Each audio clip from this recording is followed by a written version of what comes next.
that they have. That doesn't mean everybody has this value system and you can just ban it because it doesn't fucking fit your personal beliefs, you fuckers. This is well, we're waiting for Steven Yarbrough. I texted him. But I only gave him not much. That's the name of the game. I think he wants to do a where's their Steve section tonight, you guys. We want to go old school with it. Nice. Cool. Yeah. Is he going to tell us beforehand where he is, or we have to really guess? That's a good question. Junkyard. He's in the junkyard. He could be building tangling with the Fisher Cats. Tangling with Fisher Cats in the junkyard.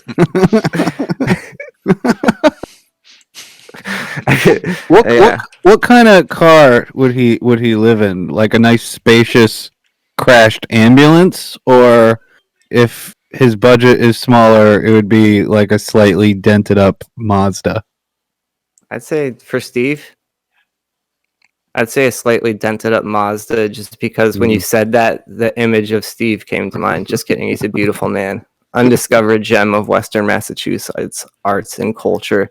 We explore the Steve Yarbrough, the old school. Okay, well, let's just start it up. Welcome to episode 27 of Western Mass Comedy Group. Stay in the loop, you Snoop. Can I get a boop? Boop. Boop. Boop. All right, that felt good.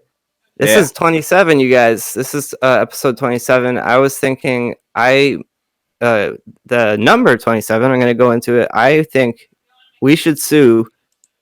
This is crazy. I'm going to admit it. I think we should sue the company Marlboro 27 for not having offered to sponsor us yet. Mm-hmm. And that's what this episode 27 could be, is the beginning of a lawsuit against Marb 27.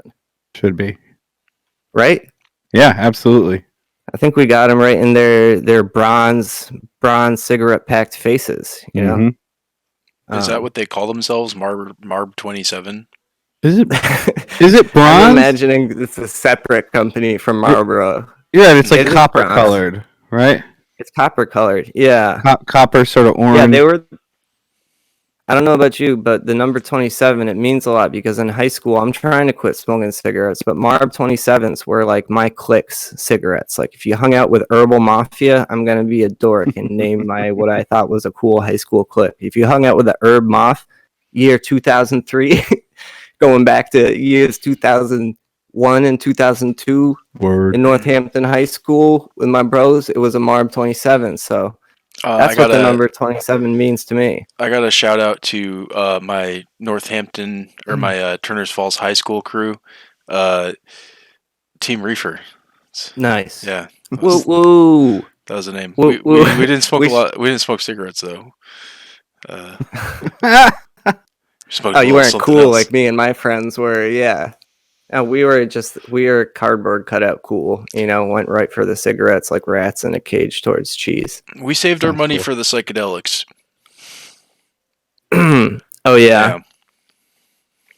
Thing about right? Well, you gotta save. I guess psychedelics are therapeutic, so you shouldn't even be having to pay for them at all. Insurance should be covering your hallucinogenics, if you ask me. It was definitely a recreational pursuit when I was 17.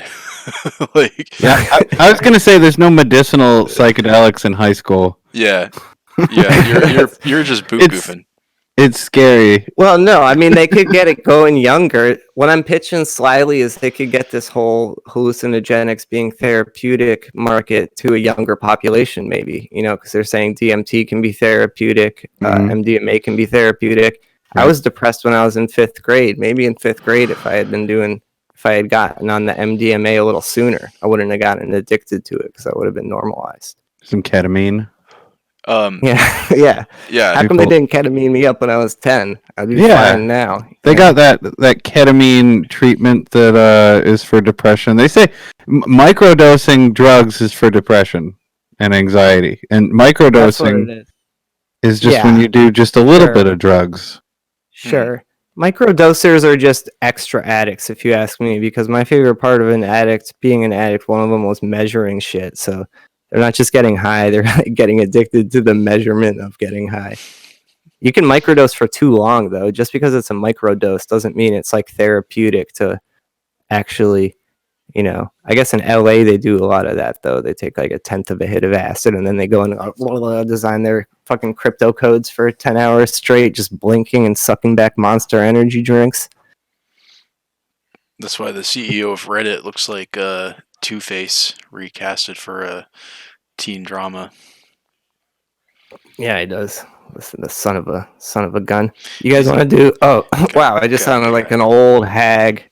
Just sounded like an old hag. Old hag. Sorry, fellas. I went a bit hag there. Full on hag. Oops! I was calling my job. Don't do that. That was scary. Do they want to be on the podcast? They might. I'll shout out No, I probably shouldn't shout out where I work. I'll shout out Change of Pace Massage Therapy, though. Jason's gotten a massage from me. I'm licensed of 7 years. If you're looking for an intro rate massage that's highly effective and cheap, $50 an hour. Intro rate, hit me up at EzraPryor1@gmail.com or dial me up at 413-406-0000. I'm also going to shout out now. I'm going to do all the boring stuff. I just did an interview with Austin Rutledge, who is the founder and producer of Storo Drive Nighthawk Productions. He's going to be releasing the Mina Briggs case. He already released the Cortez Diamonds. This Austin Rutledge guy, he's worked with Jason Gallagher. We're probably going to have him on the show, but watch out for the Mina Briggs case. That's going to drop soon. The interview is going to drop soon, too. Probably has dropped. I watched the interview because I can. What did you think? I thought it was a good interview. I like that. I did good, right? Yeah, I like the way that you sort of like poked him like here and there to like get reactions, like because he's a pretty reactive guy. I'm a sneaky interview. Yeah, I'm a sneaky interviewer. Yeah, I'm like, I don't know if you noticed how like good I am at. Yeah, you kind of like you're kind of like edging him like the whole time, like between like having a normal conversation and like getting him like like about to throw his hat on the ground and storm off or something. It was a good interview. Well, he has he knows I'm messing with him. It's because he has that director thing where he's like gonna grab me and give me a noogie. So I feel like totally. I have to be like, hey. Yeah. He's a hell of a guy, that Austin Rutledge. He does one thing I admire about him is he hires local talent out of the Northampton comedy scene. He's hired comedians who are, I guess, now actors. Oh, and by the way, I'm also gonna shout out. I'm gonna be on a salsa commercial. I got hired on the job. I was giving massages the other day. I was in the break room doing my notes, and it was a guy I knew from high school. And he was like, I'm going to put you in the salsa commercial. And I was like, whoa, that was fast. So now I got an email I got to read from him, and I'm going to be doing a Frank salsa commercial, my first TV credit, you guys. And I'm excited because I like salsa. Is that the same company that makes the hot sauce, Frank's Hot Sauce? Or is it a different That's company? A great question. I should be more well informed about the product. It's an LA-based product. You know what? I could do my frickin' job and look it up right now. I'm sure it's great salsa because the guy who pitched it to me is a great fella. I'm really into like his pineapple salsa right banter. Mango salsa is my favorite. Oh yeah, that's. Yeah. For whatever reason, pineapple salsa is more available. You're right. Mango salsa is at least as good, if not better, but it's I don't see it as much. Who is it? The Cool Hand Luke. Paul Newman has a good mango salsa. Cool. Actually, that might be the one that I don't like mango really salsa that much. I was talking all that trash. I just like my salsa. Well, I guess I can't say now. I can't have controversial opinions about salsa anymore. Now as a salsa rep, I can't. You're bought and paid for now that Hollywood's salsa owns you. Yeah. You're beholden to big salsa. So does NPR. So is your friend like a casting agent, or are they working for the marketing team of the salsa company, or does he? He's hired. He's like, he said my boss left me totally in charge of the salsa company. So he's basically in charge of this salsa company. Oh, cool. Like he went on a trip and was like, boy, you're in charge of the salsa company while I'm gone. Don't be hiring too many stand-up comedians. So Ezra, you have an opportunity here to kind of Eric, like the guy's pitch, name. like you can kind of like get in as a writer too, like Ooh. so, Yes, like if through this guy salsa credit. if this guy's your friend and uh he's in He is. charge, It's Eric you know. Dabrowski. He's everyone's friends. I love Eric Yeah. Dabrowski. He's a high energy fella. It was wild because I was all caffeinated at work and I saw him and I hadn't seen Eric in a long time. He's super stoked. So yeah, I got the NPR TV credit now. That's a writing credit. And now so I'll go from NPR to salsa companies and then who knows what's after that. But I don't think we have to make money off of commercial sponsorships. I think it's cool if we submit Just and free get part of the salsa. other stuff, I'm just When you just Western Mass Comedy Group. If you want to send it, I want to start a thing. So if you're watching right now and you want me to try to get you famous, email EzraPryorwood@gmail.com and I will try to get you famous. When you said that Right? he I'll walked try. into your break room, what I pictured is that like you were on break and you were eating like chips and salsa, and he like walked in and he was just like, "Wait a minute, god damn, eat another chip, eat another chip." That is the most perfect scoop I've ever seen in my goddamn life. Ezra Pryor, let's make you a star. He was really like that. He was a really embellished, and it felt good. He was gonna make I have people come in and try to make a star out of me, and I think he's gonna try to make a salsa star out of me, Eric Dabrowski. And I'm ready to sell my soul to salsa. That's a Like good. to the point where I won't even say anything about salsa anymore. I won't go one way. I won't be conservative salsa. I won't be liberal salsa. I'll be neutral, Joe Biden middle ground salsa. Out there shaking hands salsa.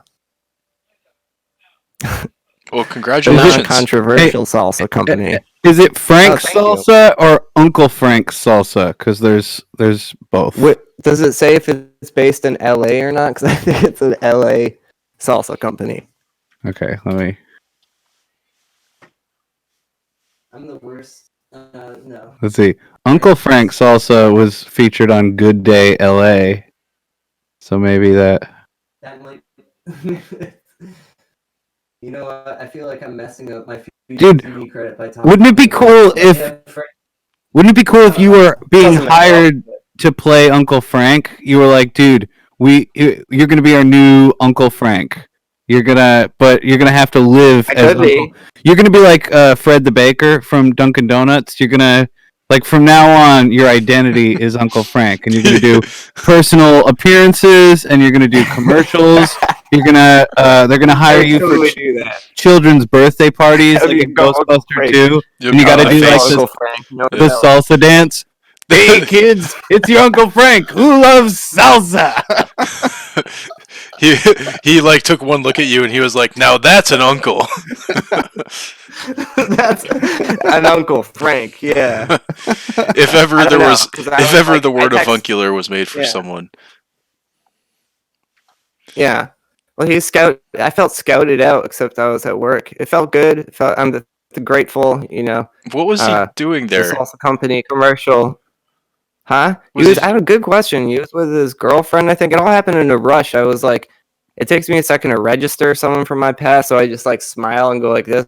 It's like I knew who it was, but I was between massages and he kept on talking to me, so I was kind of nerve wracked actually because it sucks so bad with massage. You have to be in there and out there like at the right time. Someone keeps talking. You have to be like, I have to go give a massage because someone's lying face down on a table. I'm sorry.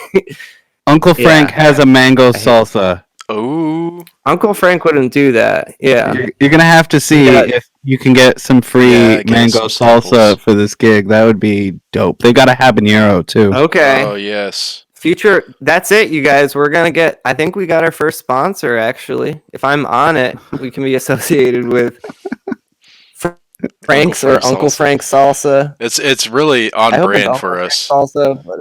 I mean, for me anyway. We were just talking about mango salsa, how Totally. it's the best one, and then Fate comes over here and was like, "Hey, offers you a commercial role." boom, yeah." Mhm. Fate says, "Hey, you want to be in a commercial? Because Fate I like your style." comes kid. in It felt and- like that. Gives butterfly kisses to our souls. Yeah. We are transformed. Hopefully, you don't end up on the casting couch. You know. I mean, I don't that's know where I'm going. that's how maybe that's how you feel.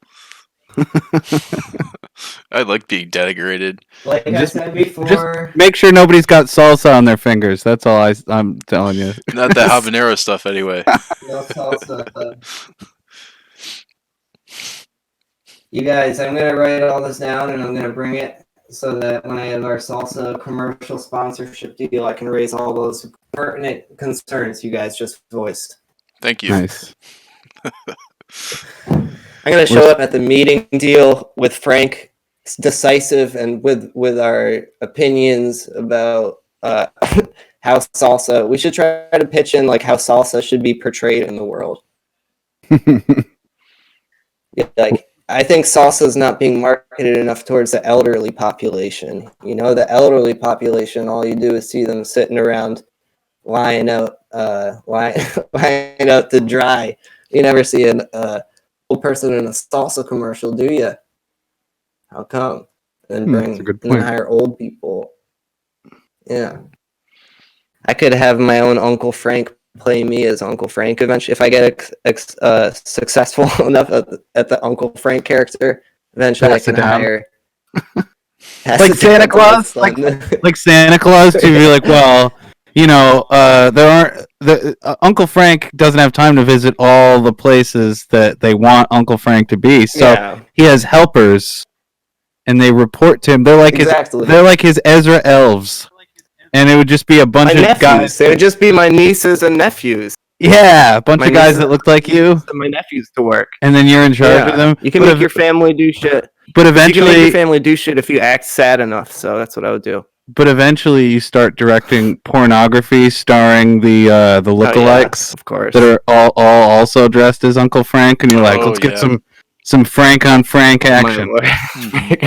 Inside a swimming I'm trying to think of a funnier salsa. name for Frank on Frank, but there isn't a funnier name for. If you want to direct Franking off, and I'm not gonna do that. But if you want to make a rubber doll set of Franks and like, you know, have them on the show bumping heads or something. Well, there's rubber Franks. Quite frankly, could be a sitcom with a bunch of Frank uncles. Logo is like a tomato and a pepper and a onion. Oh, okay. So you side parts now, and I have a side part, and everyone can suck it because my hair just side parts. So go fuck yourself. And I'm gonna wear skinny jeans too, you internet bitches.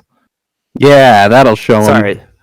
That it's gonna reach the algorithm, and they're gonna say, you know what? With other guys, what we said is true, but with Ezra, he's kind of like he's a little ahead of the curve, so we're gonna let him slide with the hair part and the skinny jeans. It's interesting you bring up the hair part thing. Doesn't mean Antifa. I've been hearing that too. Yeah. And I don't know, like I've been parting my hair on the side I remember in the 90s when everybody parted their hair down the middle, like Jonathan Taylor Thomas or what was Jory Lawrence's little brother's name? Had that hair too. Leonardo da Vinci when he was a kid. Yeah, and that was easier. Like having had to part on the side because you look like Shemp from the Three Stooges if you part it down the middle. I can't decide which one I like better. If I part my hair down the middle, I look like Dracula from like, you know, the one with the bad hair. You know, from Gary Oldman. For it. The Gary Oldman Dracula, like it's not a good look. Way too much volume in my bouffant. I need to like slick it back like that. Mm. So what I'm hearing from everybody is that we choose to continue to part on the side as a group. Keep parting your hair and wearing skinny jeans. Basically, what I'm saying is, and Jason, I'm sorry if you posted about the hair parting thing. I get it. It's because that Richard Spencer guy. Ever since Richard Spencer, everyone's supposed hair parts upon. I think you mean Richard like having Speck. A certain way that your hair is formed. Richard Speck. That is who I meant. They got the stupid. Yeah, Richard Spencer is a gay Nazi. Yeah, he's confused. He's got serious psychological issues. Like just that statement, "gay Nazi," is like there's some issues. There's one of them is an issue, and the other one's not. But one is an issue with the other one, if you ask me. Anyways, it'd be a confusing way to identify as being gay and also a Nazi. We should have him on and ask him about it. On the no judgment, just want to know more about your shittiness section of the show. We should do that. Be like, hey, we think you're kind of shitty. We want to have you on the show to hear you talk, so we really know all about the shitty stuff you do. We could call it, I think that's a good what's your section. problem? What's your problem, you piece of shit? What if that's actually funny. What if you hosted a talk show as Uncle Frank and it was called Frank Talk? Like, Yeah. Oh, that's good. Or before you popped the gotcha question, you would turn to the audience camera and you would say, "Allow me to be Frank, Uncle Frank." You start a podcast called Speaking Frankly. Yeah. Oh, what if I'm it was into it. the Hey, podcast was called Frank and Beans, and Jason, you and I could be the beans? Yeah. Hell yeah. I'm just gonna be exactly the way I already am as Frank. I hope you know I'm not gonna do any acting at all. The logo is gonna be like Ezra's face, like that's kind of like oblong, like a hot dog, and then like me and Ryan's faces are gonna be these little beans on either side of the hot dog. That sounds cute. Yeah, we should have someone draw. We should call Woozy and have him draw that. Yeah. Oh, we gotta call Steve. I keep getting distracted. This is like the ADHD podcast. I think we're great. I think you guys are great. I think Steve's. Thanks, man. I think Steve. Maybe we rattled Steve's nerves a little last week. I'm worried that maybe we shook Steve up a little bit last week, and that's why he doesn't want to be on the show. So I think on this phone call, you guys. I think on this phone call we should. Oh, this is so hard because they can't hear you. Remember that. So don't be yelling and shit because this section's really hard. It's really hard. It's all you, Ezra. Hold on. I know. Hold on. Can you guys hear it? Yep. Of course you can hear it, right? Okay. It's better than before. It works now. Yay. Because remember before you could hear him, but you couldn't hear you, so I'd have to like transmit the messages. He still won't be able to hear us. Oh, exactly. So thank you for spelling out to me what the actual technical difficulty was. So when you give me a question, give me a pause. Okay. You have reached the voicemail box. He's playing coy. He's being sly. Yep. He's reaching for attention. His cat and mouse game feel right. Yeah. Oh, he's calling back. Hopefully, he's got something good to say. Awesome. Hey, Steve, where have you been? We're really worried. We're really worried about you because we thought you were going to be on tonight's show. You didn't show up at 9, and then you randomly text saying, "Could you maybe call me?" And like, yeah, all you have to ever do is ask for me to call you, and I'll call you. Are you okay? Yeah, I'm fine. Okay. How come you didn't want to be on the show tonight? Are you a little off the rails? I might be a little off the rails. What happened? I don't know. I just got really high. Oh, okay. Well, that's not a prerequisite for not showing up. If anything, that should make you more prepared to be on the show. I suppose. Yeah. That could be. Would he feel better if we got really high? Dinner there, and I thought I might pop in. You should pop in after dinner. Ryan wants to know, would it make you feel better if we all really got really high, so that when you came on, we'd be level with you. We could level with you. Whatever you guys want. I'm not trying to. Come on the show. We're gonna play my new game, Puff Puff Pass. You guys all need to have some weed to smoke. It's gonna be fun. Steve, you gonna come back for Puff Puff Pass? Was that the name of it? I thought you had I'll pop in. Okay, so you guys, Steve's okay. Steve wanted us to call him. We call him. We're glad you're okay, Steve. We'll see you on the show soon for Puff Puff Pass. Get it? Do you have some weed to smoke ready? Sure. Okay, cool. Then you're ready to play the game. We'll see you soon, Steve. I love you. You too, buddy. All right, bye. That was only 1 minute and 36 seconds, and it felt like a lifetime, you guys. That was a good interview. He sounded really high. Yeah. That's what made it compelling. It was like a good reason why he wasn't here already, but you did a good job persuading him. Thank you. Yeah. Well, the game I came up with, it's going to be probably kind of sloppy the first round, but I think it's going to be really fun. It's called Puff Puff Pass. Every contestant needs to have some weed to smoke. And basically what it is I pick someone, they choose I'll give them a topic, right? And then Jason, I give him the topic. He has 1 minute to talk about the topic. And Ryan, while he's talking about the topic, you can say puff, puff, and pass. And so you can interrupt him as he's trying to make his point whenever you want.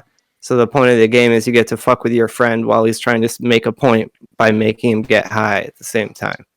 Oh, so okay, so he's answering like a question, and if I say puff, he has to puff? He has to pause and take a hit while he's discussing the topic. Yeah. That's a cool idea. Yeah, and I'll put on like a sound in the background so you know how long you have. Yeah, and so you get high as fuck while you're trying to make a point. Good training, you know? Yeah, let me grab my grinder for this then. It's really a great game built to increase brain speed, if anything, because you push those neurons to the edge. God damn it, you know? Yep. Jason, you know about brain training. It's just about ripping it all down. That's right. It's you know that like total muscle confusion strategy that the guys do when they're working out. It's the same for your brain. The more confused you are, the better and more conditioned your brain is for future confusion. Yeah. And it's good when you isolate on a point and circulate it for a long time in your life because it makes a knot in your brain, so you can not forget it. You know? Yeah. Yeah. That's actually where the word knot comes from. I got little thought knots in my brain, like, you know, like this is how I'm mad about how my best friend Sam doesn't even think about me from first grade. There's a little knot right there. Little thought knot there. That's pretty much what it is too. It acted like based on the emotion and the memory. I think probably it activates different neuronal centers of the brain. That's what I wanted to have done. I actually applied for it to have a brain mapping study done where they, you know, measure my brain levels. But I don't know. I wanted to get an MRI, but I have metal in my brain, so I can't. Well, maybe there's something else. Maybe. Oh, I was going to talk about, that's on topic because we talk about sci-fi stuff. Apparently, Elon Musk, he's only like a year away from making the neural link that can go into your brain. Yeah. You guys know about that? Yeah. It's not far away. The chip in the brain is not far away. Boo. And with it, you can control your computers, and it's for controlling your computers and phones. So if you get the chip installed from Mr. Musk, then you have to download the fucking Tesla app to install the brain app power for the frickin' chip he installed in the back of your brain, saying insurance would cover it at some phony LA brain chip center. Steve, Elon Musk, he's almost done making the frickin' chip you can put in your brain, so that when you get it in your brain, it controls your brain stem neuronal levels and makes your brain access your phone screen. Would you get that installed? So just so you'd be, so you wouldn't have to use your hands any longer. Hands completely hands free. I actually use my hands a lot, so I don't think that would be. But you wouldn't have to. You would tap stuff with your chin, though. You know what I mean? Imagine being able to play your trumpet with your mind. Yeah. That would be pretty cool, right? It would. Steve, can I try to make money off you by having a Steve concert, a Western Mass Comedy group, and I can blow up ticket sales. Come on, let's form a super band. You guys want to form a super band? Super band. Is your plan for success based on my following? He's got one of these for all of us. I have a few plans for success. That's one of the plans for success. He's been trying to get me to help him rob people of their boats for like 3 years now. Yeah, I've got a lot of schemes. But you're one of my top ones, Steve. That's why I always wanted to know where you are, because I knew from the start. Checking in on your I knew assets. from the start where you'd be. Yeah. Who's Ezra's bottom bitch in this situation? There's nobody. I'm just all alone. You guys, my house is haunted. Speaking of no bottom bitch, I'd be living in a haunted house, you guys. That was the damn. It's haunted, you guys, and you know who I figure it's Steve. Would you believe me if I told you like that I thought my apartment was haunted? Would you say like, okay, maybe it's haunted? No. You wouldn't? No. So then you probably definitely have big doubts believing that my house is haunted by Abraham Lincoln. If I'm being honest, I doubt that. Come on, you know that Abraham Lincoln died in South Hadley? Yeah, no, Holyoke. He walked from South Hadley and died in There's Holyoke. not many presidents I know where they died, and Abraham Lincoln is one that most people I think know where he died. But it could be not true memory. It could just be like everybody just wrote down the wrong date, and it didn't really happen like that at all. But since one person said it, everybody believed it, and he actually died in Holyoke. And I have reason to believe this, Steve. What's your reason to believe it? The street I live on's name is Lincoln Street. Why else would it be called that? Exactly. Except in memoriam. Yeah, exactly. Pretty damning evidence. Yeah. I would say so. And if you go down the street, actually, it says against the curb in like really tiny spray paint, Lincoln was here. Like a bunch of times randomly along the side of the, like, been washed away though. Like you could tell that spray paint job was about 150 years old. What more proof do you need? Yeah, he was here. Clearly Lincoln was there and died there. It could be. Because the funny thing about it is if you have a ghost, which I do have a ghost in my house, you don't know who it could be, so you might just decide you might as well just decide it was Abe Lincoln, you know. I can't disagree with that. Exactly. Yeah, so you might as well. So who are you, Steve, to question my beliefs? I didn't question your beliefs. You asked me if I would believe you. So you were questioning my beliefs, in fact. Oh, shit. All right, Steve's got me. This is why I like having Steve on the show. He knows how to, he don't take no guff. It's like all the old turnaround. I got so much guff already. He's got guff up his sleeve. That's what they say about Steve. They say he got some guff up his sleeve. Guff up the wazoo. Right.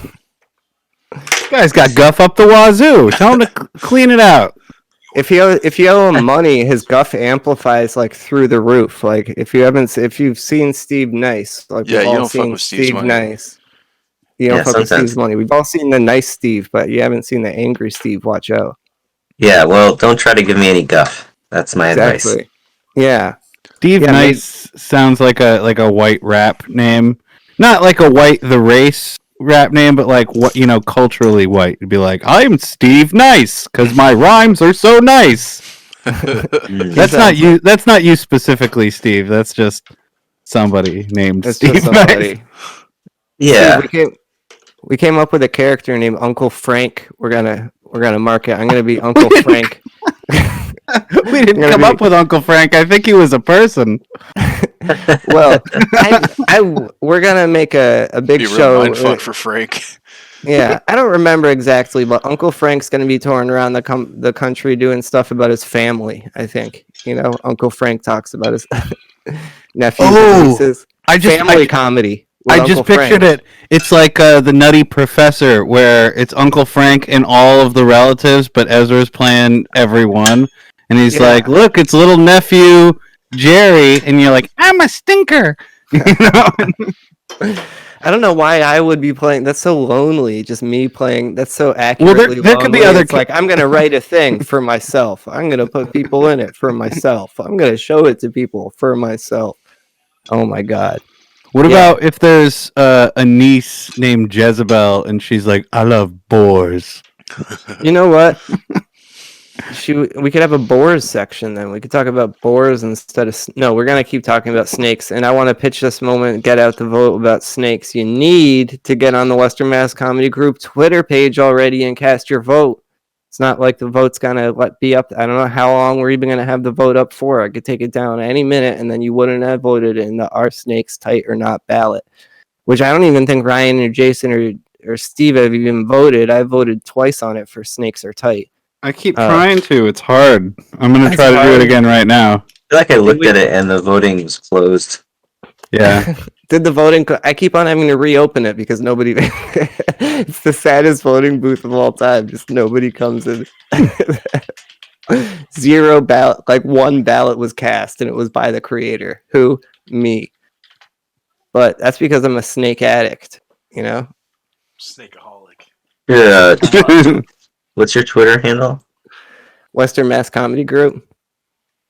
Boop, boop, boop. Yeah, it's closed. Yeah, I'm trying to. It's closed? I'll retweet it, though. Western Mass Com 1. Oh, yeah. I don't know. Western Masscom 1 on Twitter. That's our Twitter name. Go cast your ballot. We'll try to reopen it. By now, this will be. Oh, we're gonna do a new section called "This Week's News Last Week." I think that's what it's called, or "Last Week's News This Week." You know, because we do a news section. It doesn't come out till the next week, so you gotta be honest and call it "This Week's News, last week." You know what I mean? Because the point of the show would be we don't talk about stuff that already happened anymore. We're always talking about the newest news. What about the news from a week ago? That's not new enough for you, you know? Good question. Thank you. Wow. So look out for that.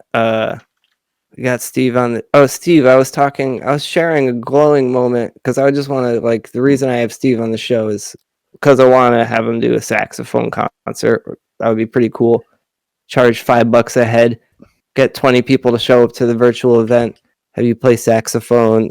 I'll hook up a camera in my backyard and you can play it up. I'll make a fire and a fake igloo and you can play outside. And I'll put a light there. You can play saxophone next to the fire and the fake igloo. But also, I forget. I got too excited about that idea to remember the second idea. Do you know how to play the Uncle Frank's theme song on the saxophone, or would you be willing to improvise one? There we go. Uncle Frank? I don't know. Yeah. I think it should go like this. Do do do do do do do do do do do do do. Uncle Frank. Yeah, you can do that, Steve, right? Yeah. Should we do an Uncle Frank's living room series? That would be awesome, you guys. If we did a show where we pretended Western Mass Comedy Group was a family, and so like I was Uncle Frank, and Ryan could be like Ryan would be like the rascal from the neighborhood, except in his 30s. You know what I mean? Who would pop up and just say weird shit. And I think Jason would be I don't know. Jason would be a dad on the show. Jason would be one of the dads. Can we call him Pa? Yeah, Jason would be Pa. And So would he be your brother? Like he's Pa and your Uncle Frank. And then and Steve just got out of an abusive relationship and he moved back from Montana. He had to come stay with us because things went off the rails with his wife and he ended up back on the pills and keeps on saying he doesn't have to go to rehab, but we let him stay because we love him. That would be the show, Like that role was written specifically for me. Yeah, but you still have to audition. Yeah. You just have to not sleep or eat and do a bunch of pills for 48 hours and you'll look like the role you're supposed to play. Can my role be a fat pills 2 days? Yeah. Show business. Yeah. I want to make a shirt that says all pills, baby. Be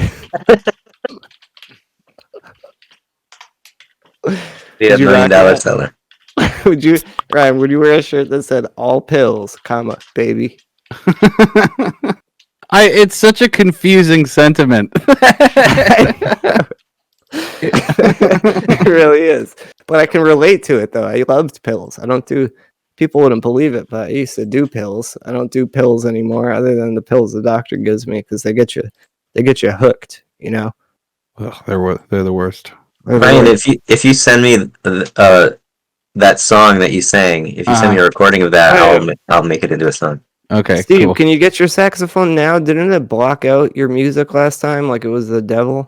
Because he was playing copyrighted material, and can we try again? Is that what happened?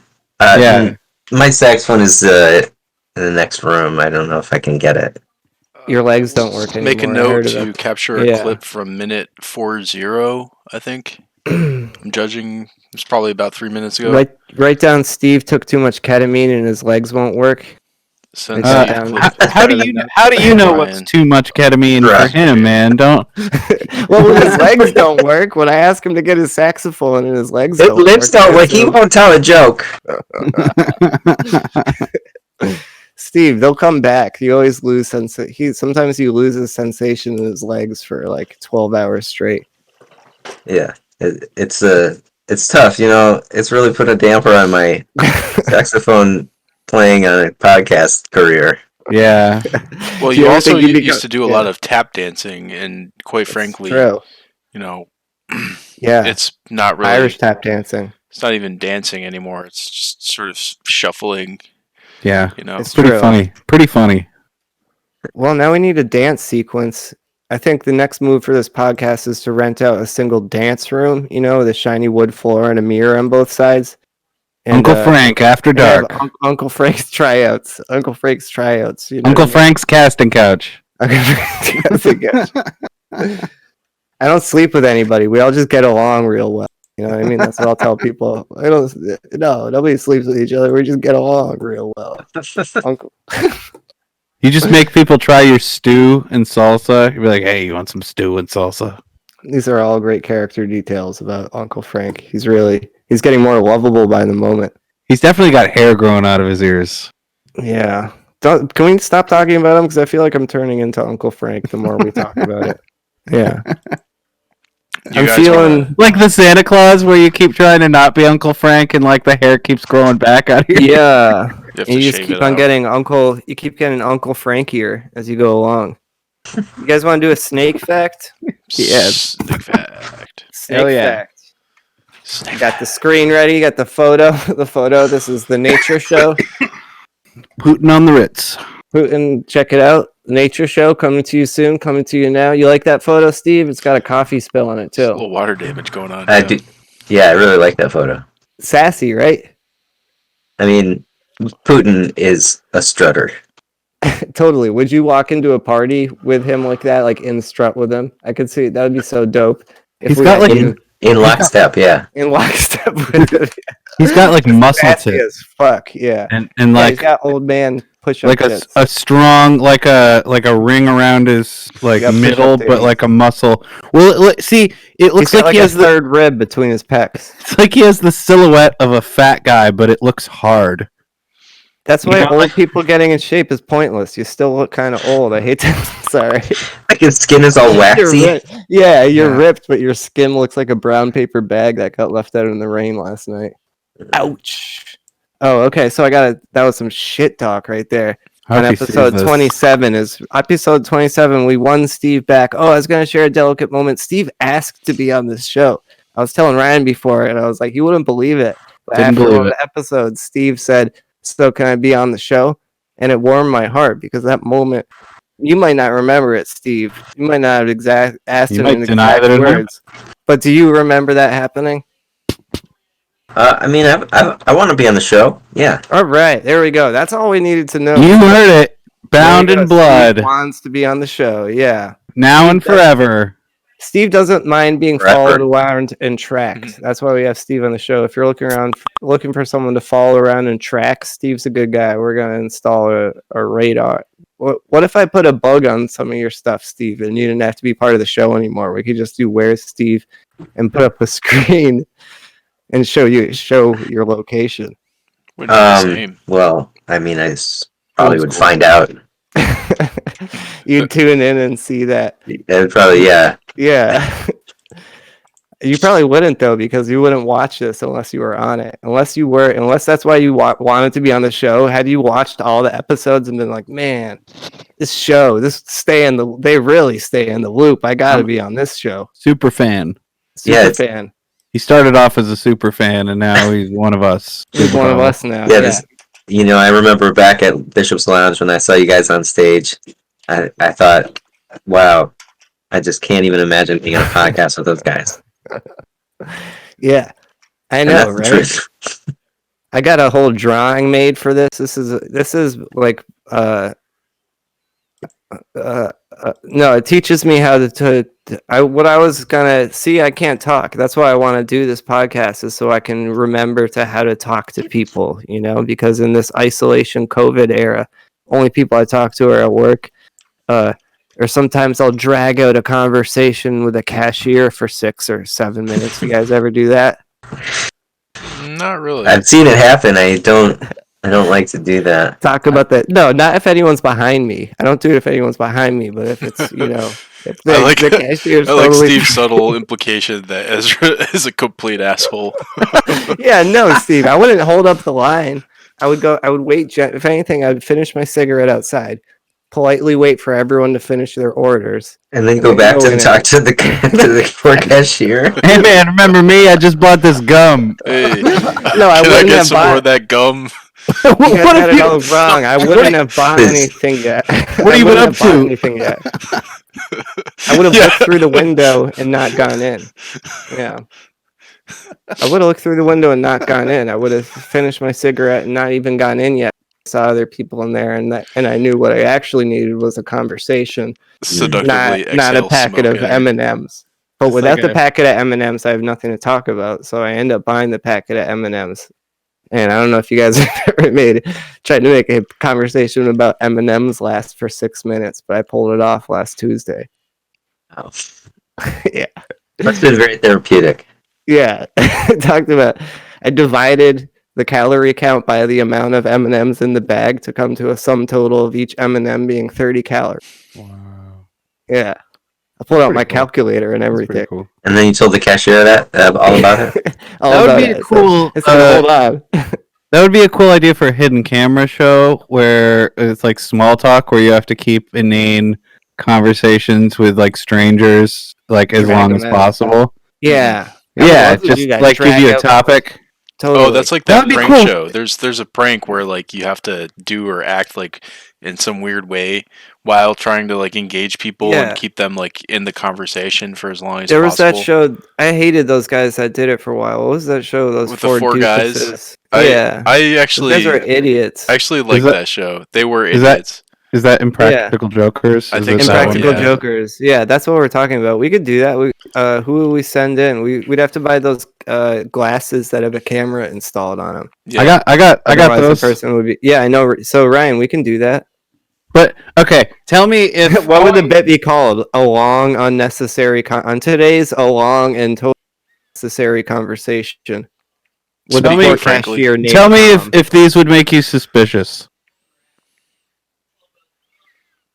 A little bit. Or do I just look like a regular hipster? Well, you have the hat and the earphones on, so everything looks hidden, which is kind of shady, but right. It doesn't matter what you could weird them out on purpose even. It could be called Weird Out a Stranger. The only thing is that it's got a blinking light on the inside of one of the ear rest thingies. Yeah. And I think I tried to film like some friends when I first got these like a year ago. And I didn't realize that there's a light that blinks on the side of it, which really keeps... It blows the cover. Yeah, so I think you got to get like a electrical tape, but... Yeah, get some black tape and tape over it. Yeah, we can make that happen. Yeah, all you need is tape. Where did you find You look like you really like Dinosaur Jr. Yeah. Hey, Ryan, do you feel the pain of everything, but then you feel nothing? Constantly. And you love Dino J. They don't call him the cool kids call him Dino J. I was telling somebody not that long ago. Fan heads call it Dino J. Steve knows. That when you first, I found that when you first moved to the Pioneer Valley, you pretty quickly have this moment where you think you see the guy from Dinosaur Jr., but it's a homeless person. But eventually, I find that you have the opposite experience where you think you see a homeless person, but it's the guy from Dinosaur Jr. Or your dad. Dad. It takes longer.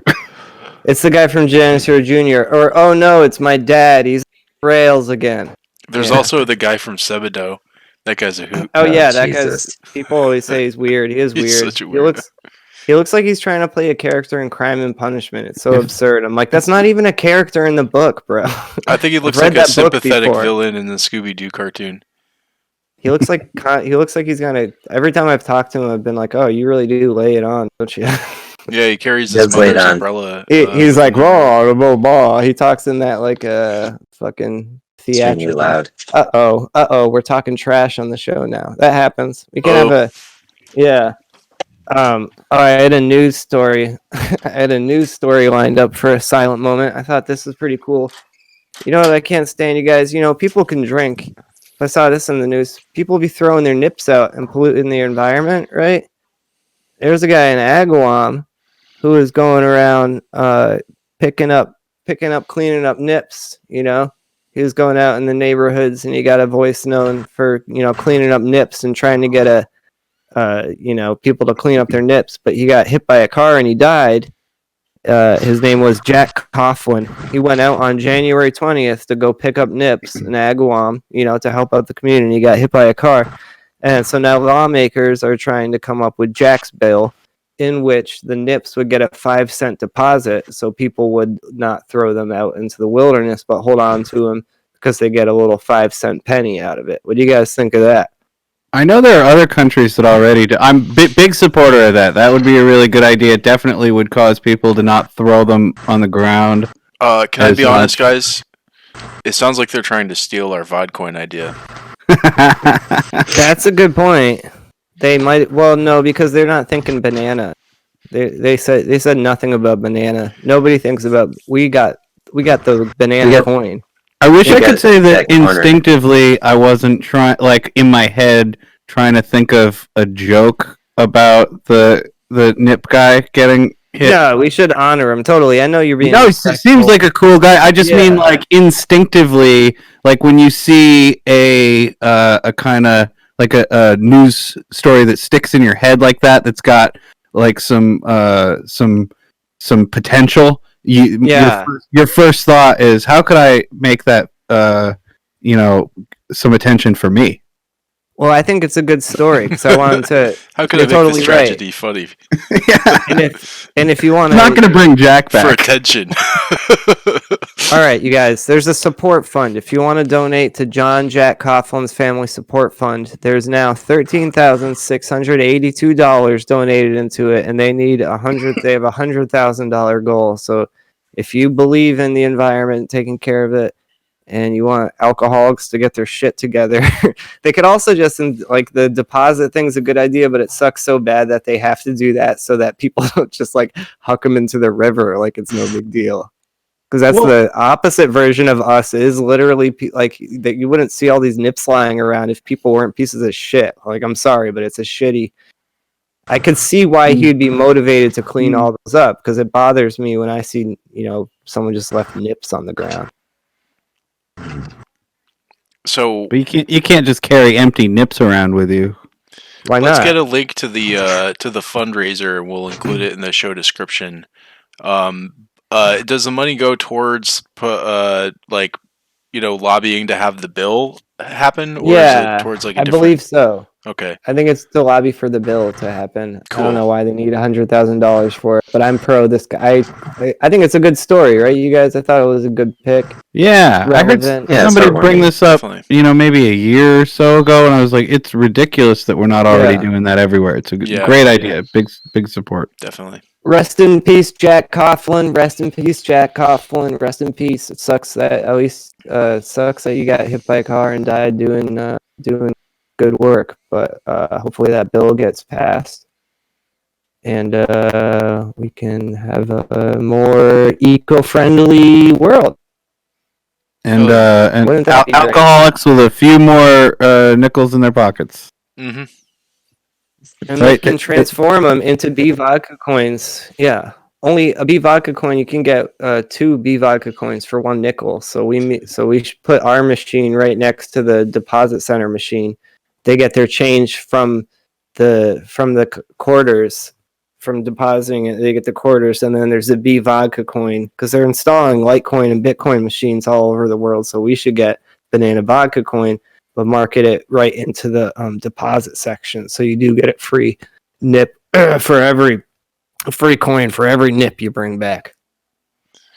So I think that they should increase the price of the nips by 5 cents if they're gonna make a deposit system, because there's no way the recycling material from a nip is worth 5 cents. Like, yeah, they definitely would rob do the that. people of their nip money, Jason.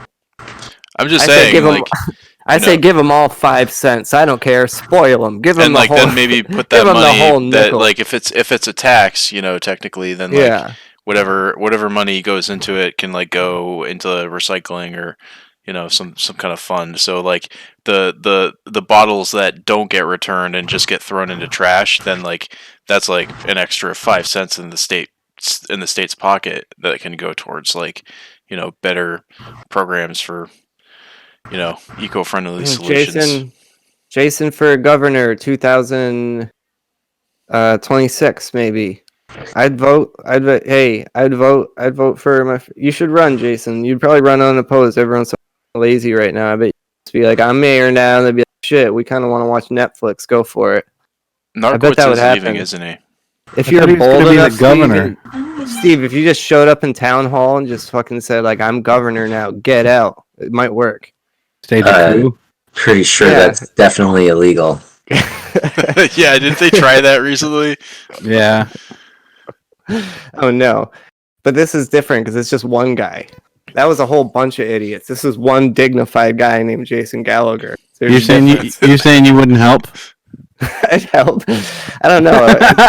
It depends on the risk calculate. I don't know. We're not going to do any of that. Make me governor. My friend Ezra's going to suck you in the teeth. I'll knock your fucking teeth.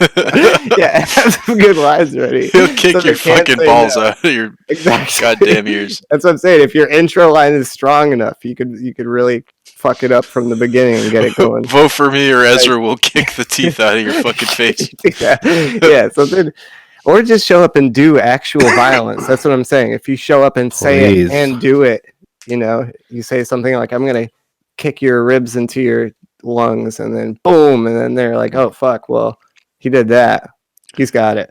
I like these violent campaign slogans. It's definitely pretty funny. If we're not here for anything else, we're here to incite violence. That's right. It always happens. Do I bring about inciting violence? I don't think so. We got the new shows. What's Your Problem? That's a new show called What's Your Problem? Oh yeah. We get someone on we don't like, and we were honest from them. We were like, listen, we really don't like you. But we want to have you on the show and find out really what's your fucking problem. So if you know anybody, Steve, that you're just like, geez, what the fuck's that guy's problem? Huh. Seems a little confrontational. would they know that they were on the show, or would they? Because then you're just being like, hey man, what's your problem, asshole? And he's like, my wife died. we gather enough info ahead of time so that we didn't embarrass ourselves. Yeah. So we don't look. I was in a sex cult in the 70s, and well, I shouldn't have to explain myself to you. Is this why you invited me on your program?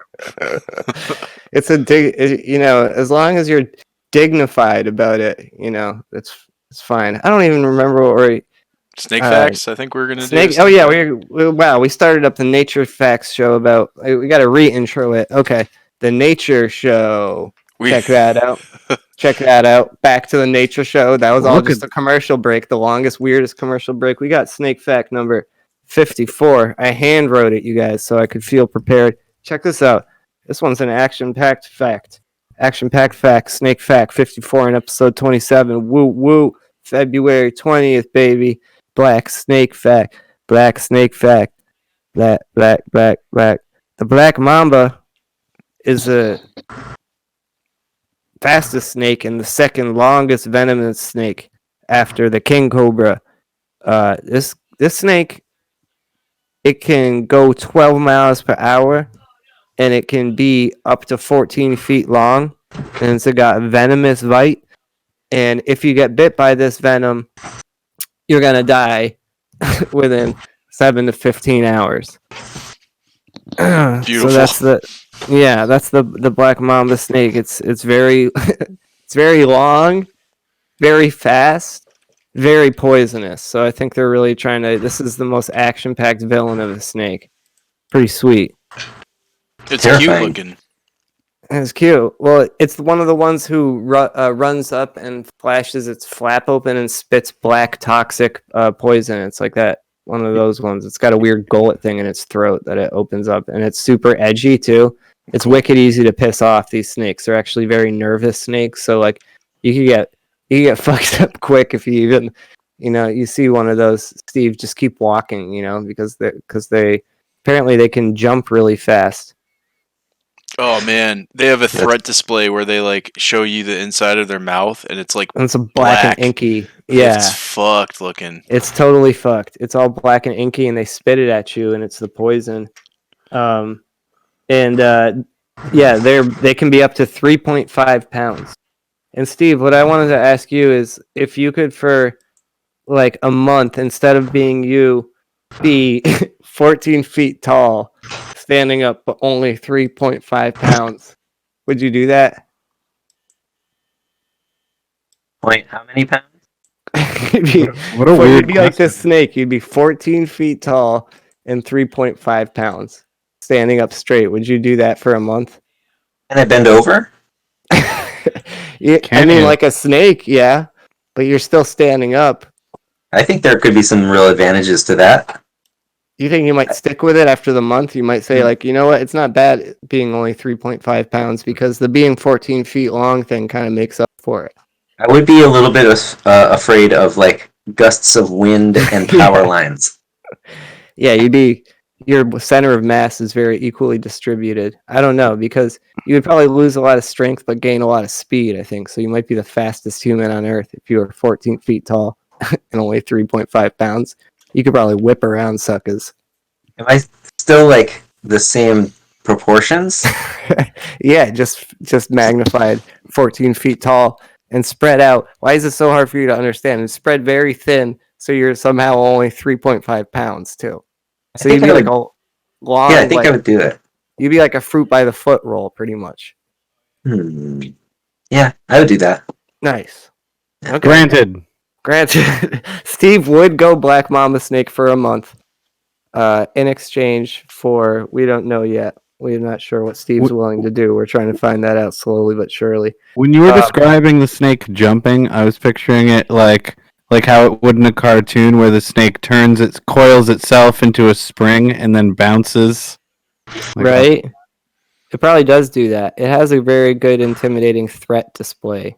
And I was wondering how quickly can it whip around? You know, like if it hears something behind it, can it like whip around, shoot behind it? You know what I mean? Like a behind the back shot in the NBA, but with a snake bite.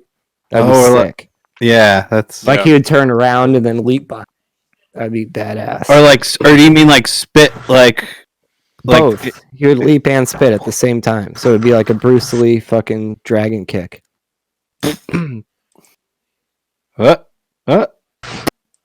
Steve, I came up. I got high this weekend. I think I was talking to Jason about Trans-Stevania, because Transylvania is where all the vampires are. So I want to make Trans-Stevania, and everybody in the town is a vampire that looks exactly like you. And all exactly the same, and all dressed exactly the same. But one's a banker. But they're also all Draculas, and all the houses are Dracula castles. And you all dig trance music. You all dig trance music, yeah. And you're all Draculas in castles. That makes a good basis for a horror story. Yeah, I think it would be good. I think it would be a mixture of fear and joy would be through me all the time. Trans-Stevania. What if I had to find the real Steve? What if that was a movie you went in and you're like, oh my god, I don't know which Stevania is the actual Stevania. Someone stole your identity basically and transplanted a bunch of Steve vampires into Transylvania, and I have to go in and find out and bring my friend back because the vampires brought you to their village. You gotta discern which Steve is real using only your sense of taste. Yes, and you're like, god damn, I gotta taste all these Steves. Oh, that one's a vampire. Oh, that one's a vampire. Yeah. Just going around the real Steve. And then the twist would be that you were also a vampire the whole time. Yeah, could be. Exactly. And maybe I made it up. It was a pointless exercise to find the real Steve. Really, I needed to find myself. Yeah. In trying to find Steve, I found myself. That could be the last line of the movie. But it turned out, in trying to find Steve, I found myself instead. Wow. Seems like a real challenge. So deep. An acting challenge. When I put my morals up against Steve Yarbrough's, I was scared. I thought, sure, I want him to come on the podcast, but we've had such a contentious backlog of relationship problems where he always comes out just one step ahead of me somehow, defying me with his brilliant genius and quick way with speech, and if he needs to, breaking into his guitar and busting into a song, you know? That's why I wanted to have Steve on the show. It all just sounds perfect. Steve, have you done any acting? I played a small role in a play when I was in 9th grade? Good question. Would What'd you you ever play? return answer. to the stage? I mean, I have no training really. I would give it a shot. You know, I would try it out. Couch. I You're on don't. Frank's casting couch. You're in, baby, and you're in. You know what? I love the way you answered the question, Steve. That was great. What'd you play in 9th grade? What'd you play in 9th grade? I played the part of one of the actors in a review in the, I think it's Lawrence and Hart musical, Babes in Arms. I still have no idea what you played. That was the most confusing. I feel like I was having a medication name listed to me. What'd you play? I played a minor character. I had a couple lines, and mostly it was a singing part. It was in the chorus. Richard Can Rogers. you sing it? Yeah. Can you sing it again now? I don't want to. Was it Where or When? I don't want people to see that, and people don't want to see that. The lady You could is a probably tramp. get more kids to schedule with you. You could probably get more kids to schedule with you. I'm not a voice teacher. I was in the porno version of that play. It was called Arms and Babes, and I played a minor too. Now I feel left out. Jason, were you in this play too, and I just didn't know about it? I actually produced the stage pornographic version, which was called Arms and Babes in Arms. You guys are just lying to me. Why? How come I? Steve, you want to? That was awful. Do you guys want to try playing Puff Puff Pass, the game where you get high and get? Oh, did I tell you about Puff Puff Pass, Steve? I think it's gonna be fun. All you need to participate is have a bowl in hand and a lighter. And who wants to be the first contestant to try out Puff Puff Pass? And then I'll explain what you do. I'll do it. All right, Jason. So Jason gets his pipe ready and he gets a bowl ready. And I list some topics to him. And he gets to choose a topic. And Ryan, I'll assign you to, while he's talking, give him about a minute to talk. He has to take a hit midpoint before he returns to what he's talking. And you get to do that 3 times in a minute, puff, puff, pass, or a minute and a half, whatever. So you interrupt your friend while he's making a point. When you interrupt him, he has to take a hit of weed, which might ruin his argument. So it's a good way to sharpen the brain, is the way I'm thinking about this game. We can pitch it to Luminosity or something. The brain training. It'll be called Push Those Neurons to the Edge, fucker. You know what I mean? You're trying to make a point, and your friend's just getting you high. So you guys ready to play? Yeah. I'm ready to watch Jason play. Sounds like fun, right, Ryan? So now you get to interrupt him while he's making a point. And do I say puff? You say puff and pass, and you can do it whenever while he's talking, and he has to pause for making his point to take a hit. Okay. All right, so it's a rough outline of the game. All right. Okay. All right, so Jason, and there's no scoring or winning or anything. Mm-hmm. I'll decide who wins. Okay, put it that way. You got topics here, Jason. Okay. You get to choose between sexism and Cinderella. I made these up myself. Okay. Global warming and tornadoes. Michael Jackson's problematic overdose and how it relates to the pharmaceutical world. Russia hijacks the election. Legalized marijuana being a problem with teens. Or, I hate these skateboarding kids. In that one, you have to play the character where you're an old guy who hates kids who are skateboarding. Okay. Yeah. Those are good topics, though, I think. I came up with some ones with juice.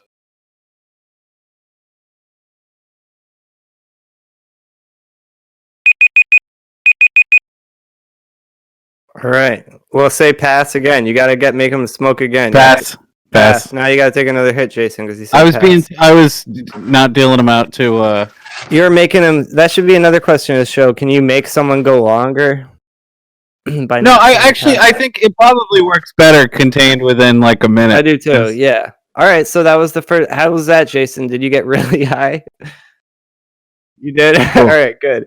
That's another part of the show. Is whoever is the contestant is without doubt going to get really high within the course of a minute. Yeah. Ryan, you want to be next? You want to be next contestant, and I can puff past you? All right, which topic do you want? You got the same to choose from: sexism and Cinderella, global warming, Michael Jackson overdose, Russia hijacks election, or legalized marijuana. I guess I'll take Michael Jackson. Michael Jackson overdose. Okay, and I'm gonna be the one that fucks with you. So, Jason, tell me when you got the timer ready. I know the feel of a minute pretty good as a comic. I think we all do, actually. All right. So this guy is prescribing Michael Jackson sleep medication, and Michael Jackson wants to sleep all the time. He doesn't just want Ambien.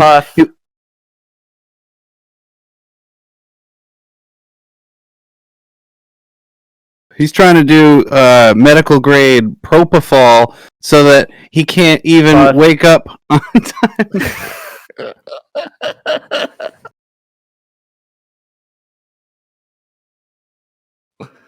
And then he dies, and this guy actually gets what's coming to him. I think they tried him for murder, and then he went to jail, which is good, because when you kill people, you should go to jail for murder.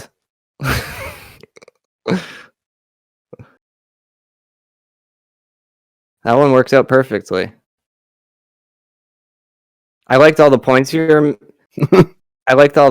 were making, Ryan. I was just trying to also get you high, you know what I mean? It's the weird thing about the game psychologically. It's like, how much do you want to mess with your friends, and how much do you want to allow them to actually expound on a viewpoint right now?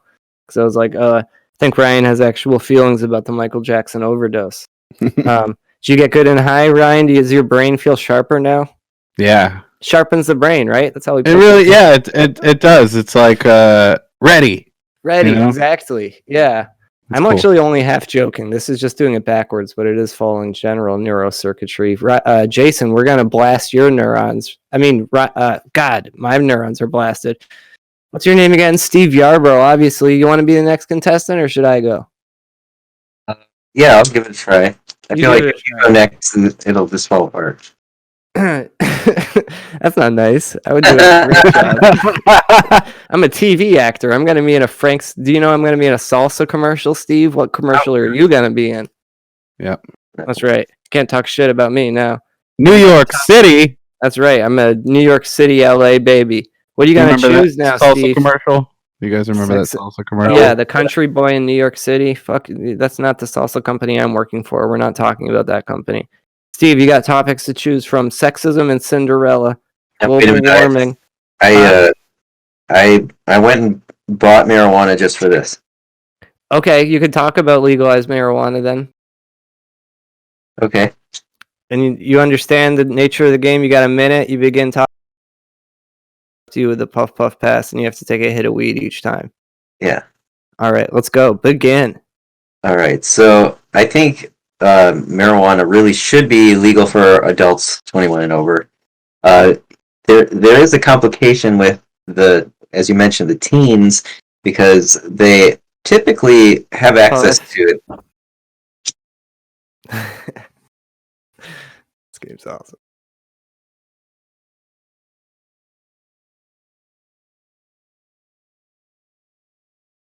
They typically have access to it normally. Buff.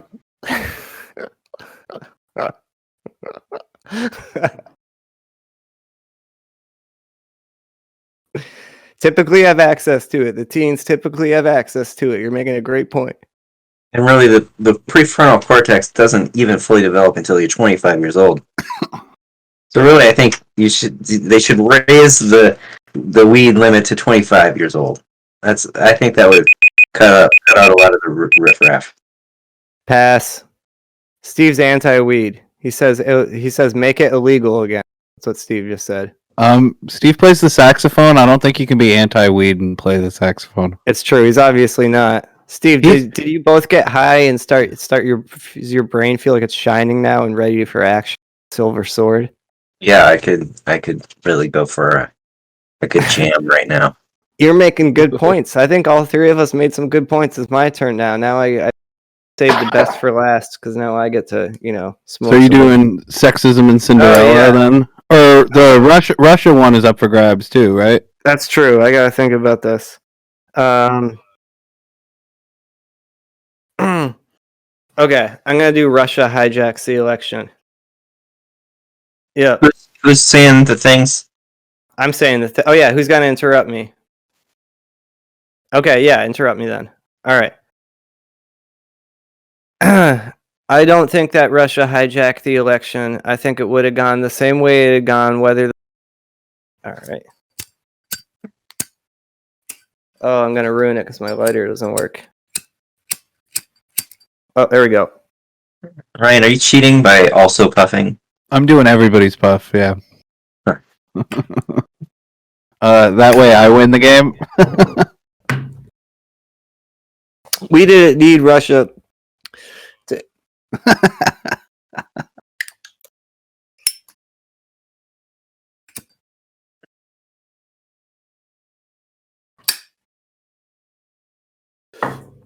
We didn't need Russia in order for Donald Trump to win that election.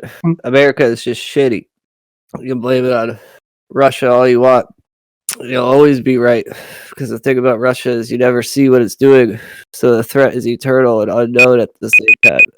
Thank you. I had nothing really to say about Russia other than misinformation. All right. The first round was a success. You guys like it? What do you first round? Some more of That was this? the first time we played. Yeah, no, I meant the first installment. Okay. Well, because this has a lot of What do we do for potential. round 2? You could do any Okay. game, but add smoking weed to it and make it better. So,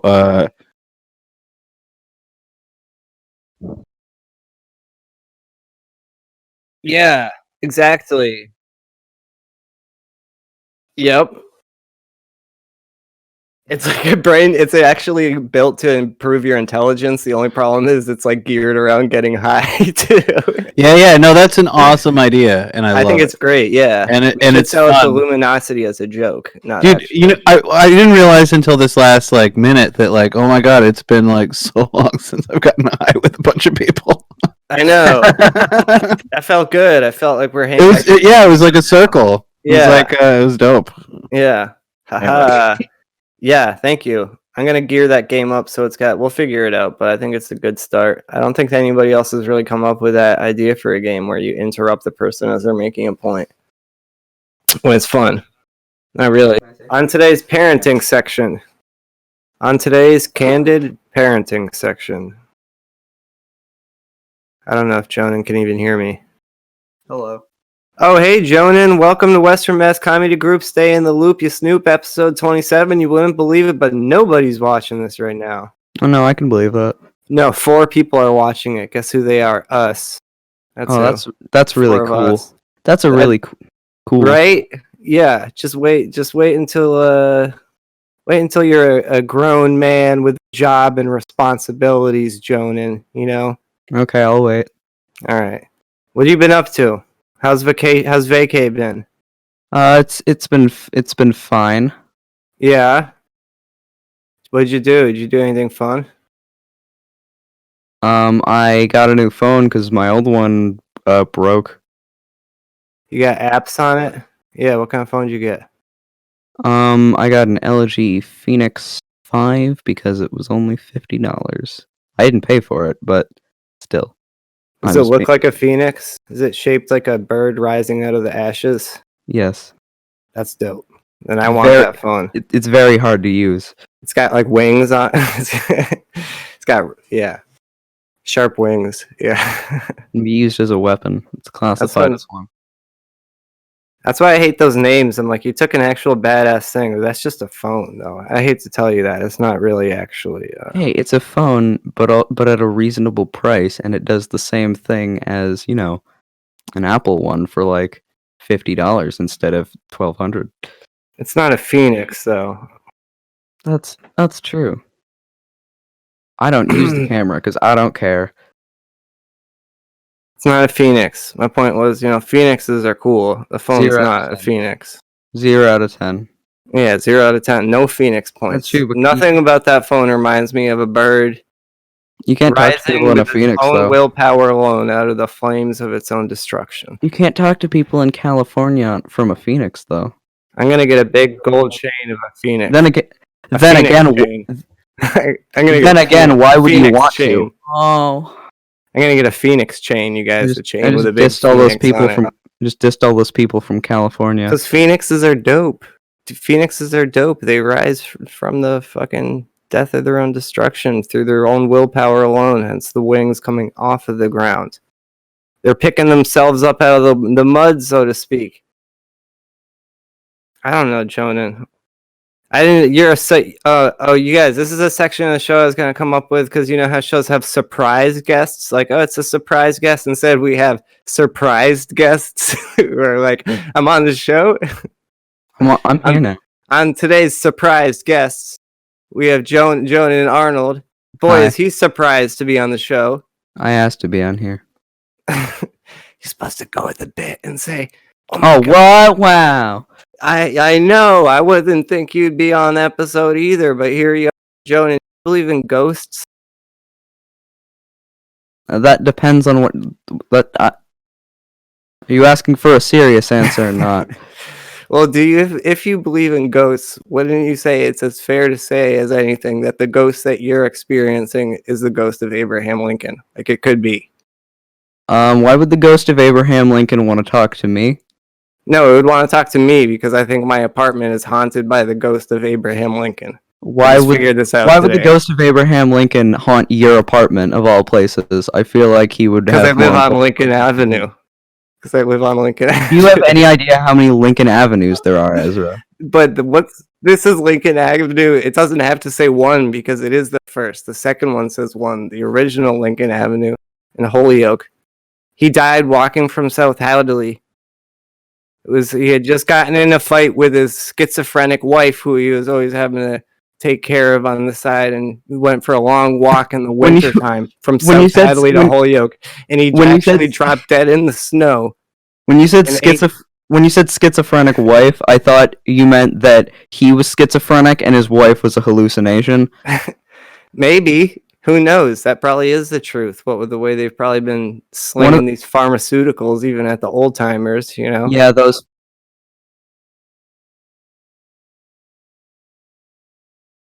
Holyoke. In Holyoke, yeah, right up the street from Nick's Hot Dogs. Yeah, the West Springfield Raven Cinemas. They thought he died on Lincoln Avenue. He walked there to the movie theater, and then they don't know what happened. Somehow he ended up back at Lincoln Avenue where he collapsed and died like 10 feet from my house. Huh? You don't think presidents go around?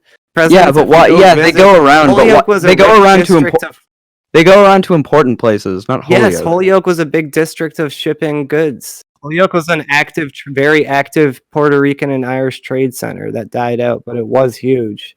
Yeah, that's what I said. Yeah, that's what I said. Why are they going to Holyoke? They should go to important places. Because there was all those ports. There was all the active ports back then being manned and warehouse jobs. Yeah, factory jobs. Yeah, it used to be thriving. You're not listening to me, Jonen. It used to be a huge factory industry. Okay, but it's all shut down because the recession and shit. Yeah, I've been to the Holyoke Mall. Right? You heard about this recession and shit? I've been to there. Hamp hits. I call it the good city. The good city. The city that's full of its own shit. Fuck Northampton. I'm a Northamptonite. I fucking hate. Don't get me started on my own hometown, but I have a love-hate relationship with it. I'm entitled to because that place can go fuck itself. Northampton, talking about you. Love you. Hate you. Anyways, Jonen, I had some topics prepared for today. You like topics? You know who's Do you like topics? That's a thing I enjoy. Yeah, what do you think about global warming? I heard that you don't think global warming is real. That you say that a lot, Ryan. No, told me that all the time. You're saying global warming isn't real, Dad. Global warming, they made it up. Do you want to try to justify that position now that you think global warming isn't real? You're thinking of my grandmother, but yeah. No. I've heard tell from Ryan. He talks about it a lot, about how all you talk about how global warming is a conspiracy. Yeah, no, global warming is the only conspiracy that's actually a fact. There we go. See, he's got his conspiracies on, Jonen. He doesn't. You don't believe in global warming, then? Is that? Oh no, I thought the conspiracy was that global warming was a thing. No, it's that. I don't know.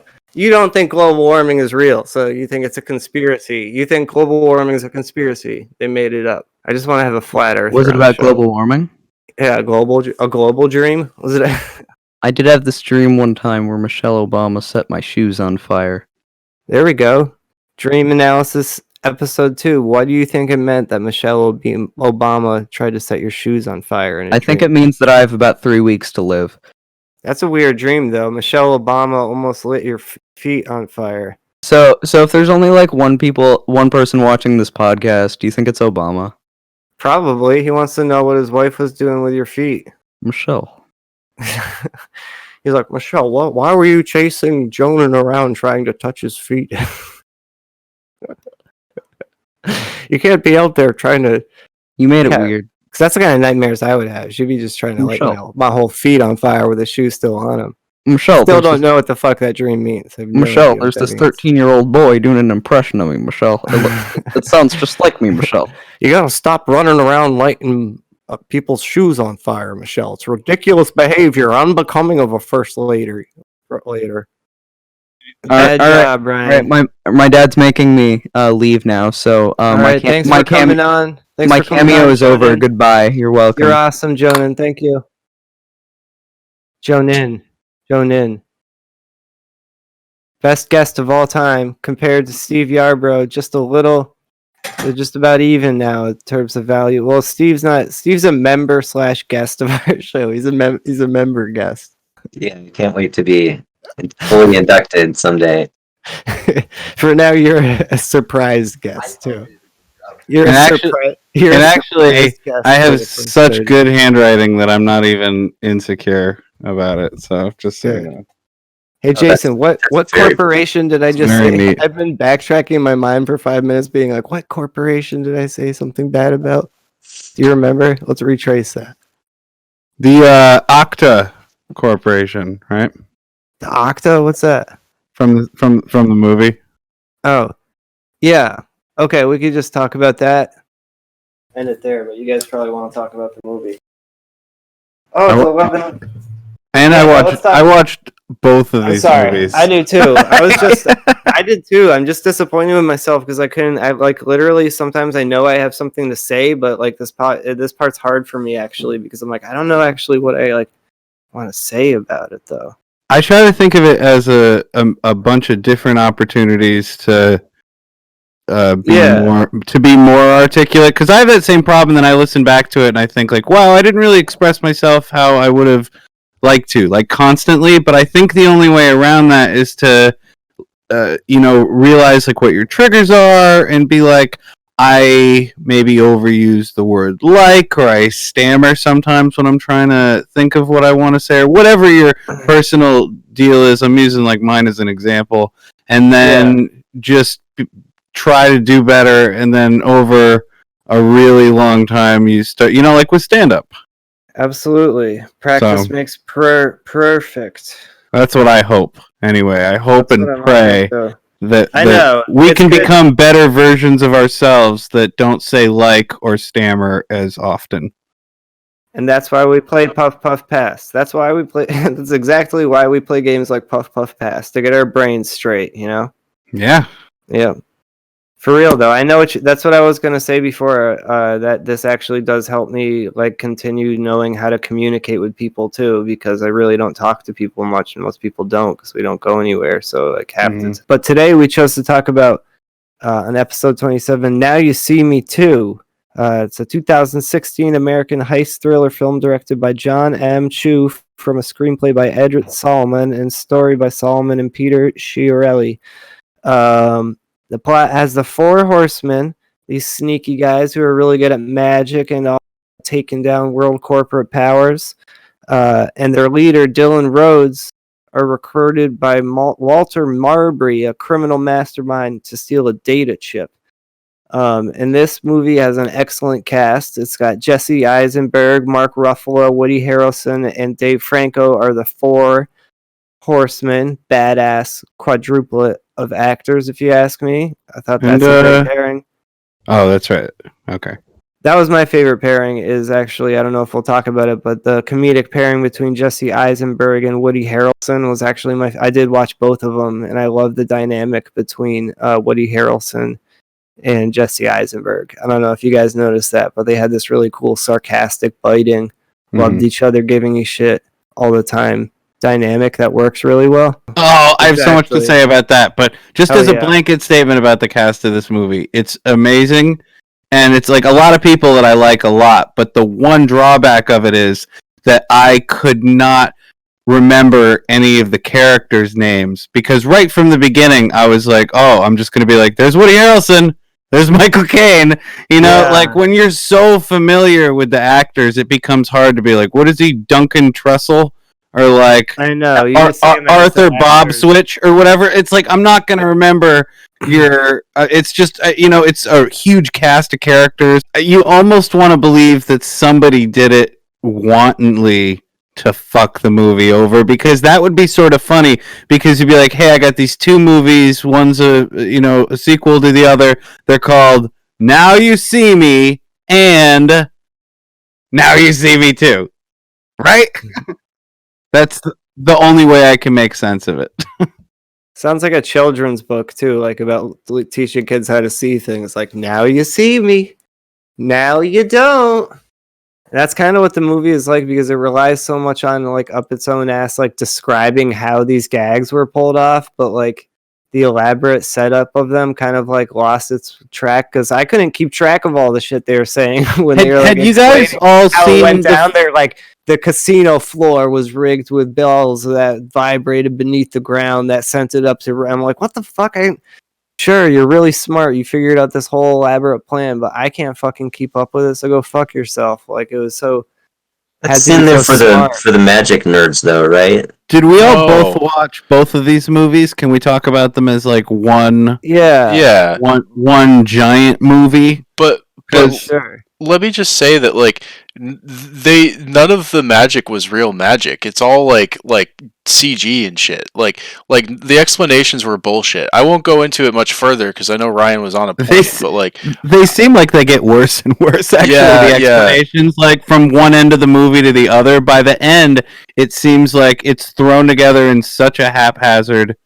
It's hard to get to all of them. I want to, in particular, talk about the scene where they're tossing that card between each other in the Chinese laboratory. What was that scene like? 10 minutes long? Yeah, it was like absurdly long that they would. That was awesome, though.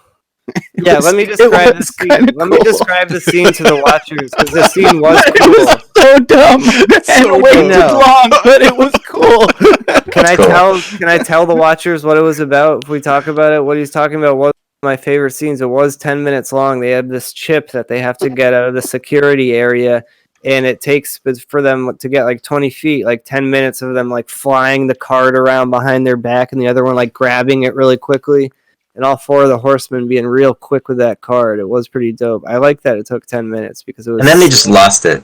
Yeah, and then they lost it, but it was slick as fuck for 10 minutes. Yeah. I was like, oh, that was dope. Oh.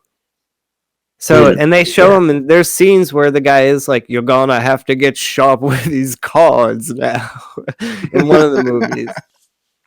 Pretty sure they have to do a card, getting sharp with the card tosses, because that comes up a few times in both movies. One of them has to like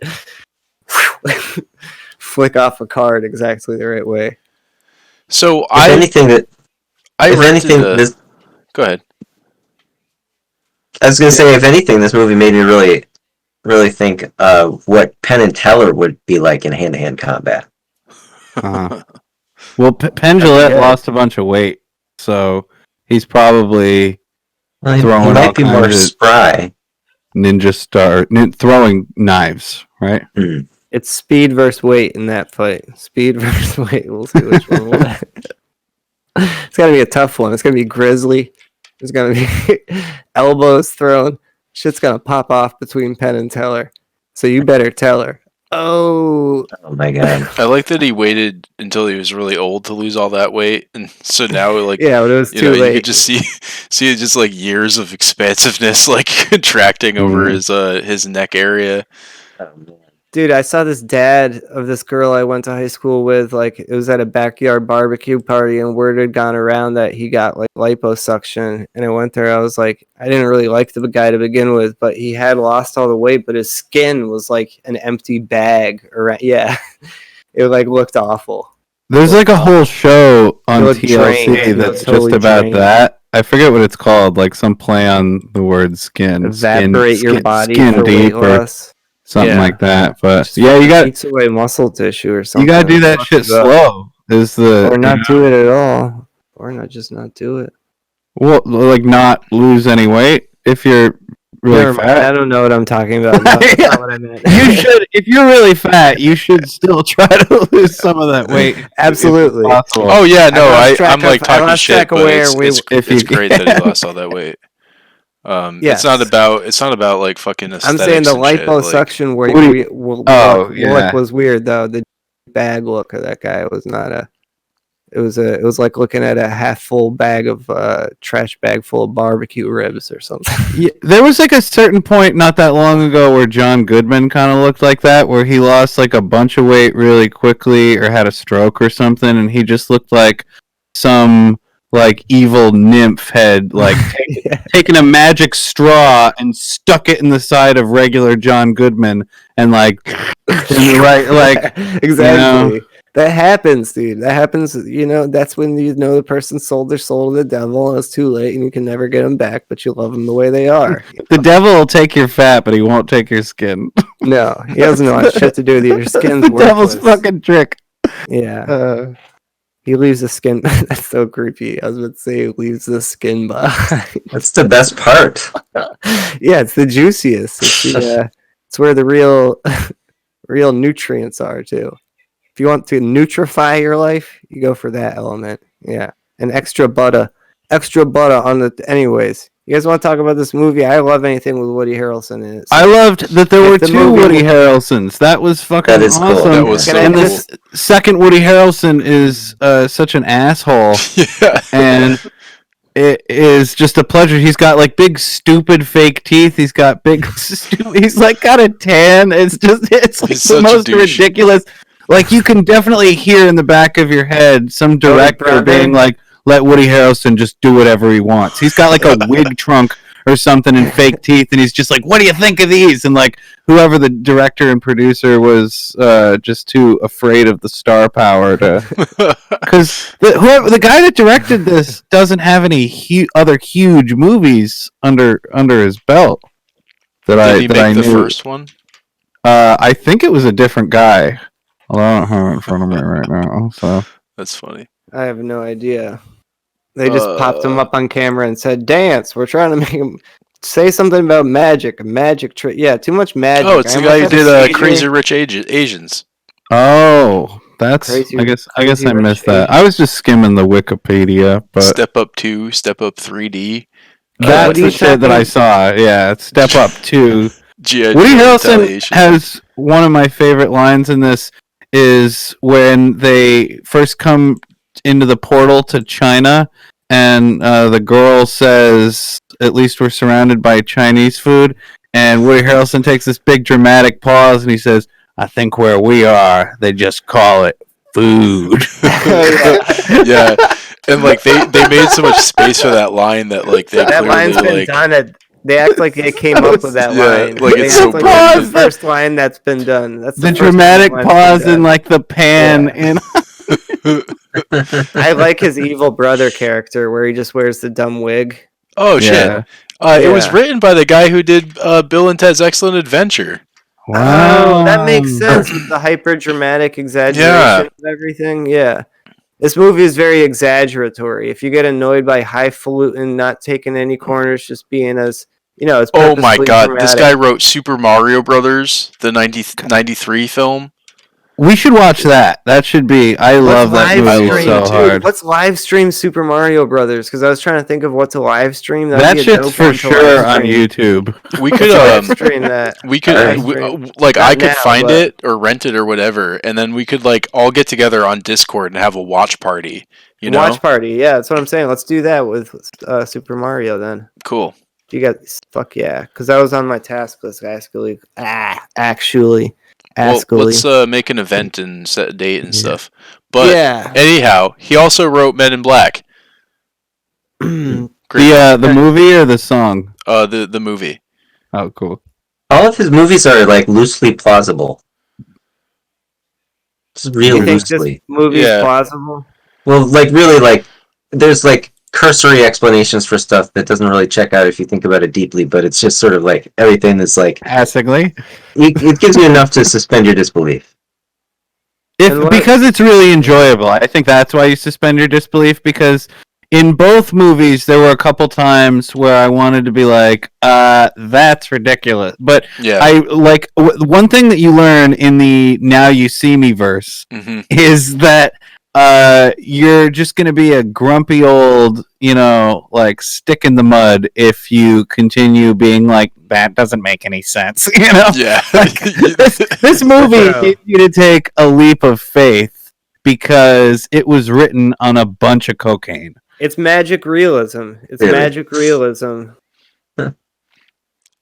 I would deem it magic realism, despite the fact that its magic acts, which are supposed to be real, it trends towards complete fantasy, because at the same time it's showing the setup for these operations, it's also showing the cunning. We like these characters because the government's tracking all of us, but they're outlaws. They're capable of eluding detection all the time. So one of the main fears driving this movie, and you hear it in the campaign, is like, they don't give a fuck about your privacy. So that's relevant because people do give a fuck about their privacy, and we do get mad at, fucking companies that data mine for money. So everyone on that. Everyone involved in the production of this movie knows exactly how impossible the production of all those stagecraft things would be. The microphones were always breaking too. We were always having to buy new clips mics for the guys. Exactly. For Ted and Steve. Oh, those guys. Yeah, Ted and Steve, great actors, but they didn't make the cut. I'm gonna be the salsa mate. I'm a salsa actor now. How nice was Morgan Freeman's prison cell? That was the other thing that I was. When he goes to prison, he's got like a nice coffee maker. He's got a television. He's got a really nice computer. All these cool see-through electronics. The world unwinds for Morgan. The world unwinds for Morgan. Comes out. It says, "Lay your legs up here, Morgan." And his sultry voice. I love that he ended up, spoiler alert, being like the Eye. The truth is that, like, there's so many twists in this film that series. It makes it stupid. Yeah, you can't take any twist seriously. That's what annoys me about it. You kind of blew the cover. Well, in the first one with Mark Ruffalo, Mark Ruffalo is like supposedly chasing them the whole time, and then at the end of the first one, they're like, "Oh, surprise! I'm also part of the thing. This was a test." It's a very unclear character dynamic. Was another criticism. The establishing the character connection between Mark Ruffalo and the Four Horsemen. They didn't really ever go into. Well, at the beginning of this movie, it's unclear who knows and who doesn't, because it seems like Mark Ruffalo's boss kind of knows or suspects, but I was surprised to see Mark Ruffalo still acting as a FBI agent at all, but B, the fact that they let him leave the prison with his supposed rival or co-conspirator, depending on how you look at it, was and then they were like, "Oh no!" They like wait until they put the spotlight on him or whatever. It's ridiculous. Mm-hmm. Yeah. Yeah, the fanfare is really funny too. I love that they play the theme song anytime they like run out onto the stage, which is like an oddly frequent amount of time considering that they're criminals and hiding, Can I say it's really confusing, first of all, that like they're capable big rock stars, and yet somehow they have these perfectly scheduled show up arrive events where everybody knows they're going to be there, but somehow it's a surprise. Do they ever explain what happens when Jesse Eisenberg falls and turns into water and the girls are holding his coat? Because I feel like by that point they're not explaining to us how all the magic stuff is happening. Or did I miss it? No, I think you're right. Yeah. Like, they didn't really explain everything. Yeah. Just enough to distract you into thinking that you got an explanation. Yeah. Strobe lights and rain machines, baby. Typical dick tricks. They were just pulling typical dick tricks in this movie. Yeah, flashing their left hand so they can hit you with their right. But yeah, I think what I would say about this movie is not very. It didn't. It's almost like this movie knew it was shitty, so it filled all the best roles with all your favorite people who have a great character dynamic, regardless of how shitty the script is. And that's the way I felt about. Like, I would love to see more comedy duos between Woody Harrelson and Jesse Eisenberg. I wish I had written down their lines, but I thought that was a dope. Did you feel that way about both movies, or just the second one? I don't remember. I felt more about it. I can't remember. I felt like I felt equal amounts of it in both. Like, I thought the first one was a lot better than this one was, because this one had some strong moments, but I gotta say the whole end of this movie like phoned it into a pretty strong degree. I feel like I'm willing to suspend my disbelief like a lot. And the end of this movie took a lot of liberties with me. I'll say that.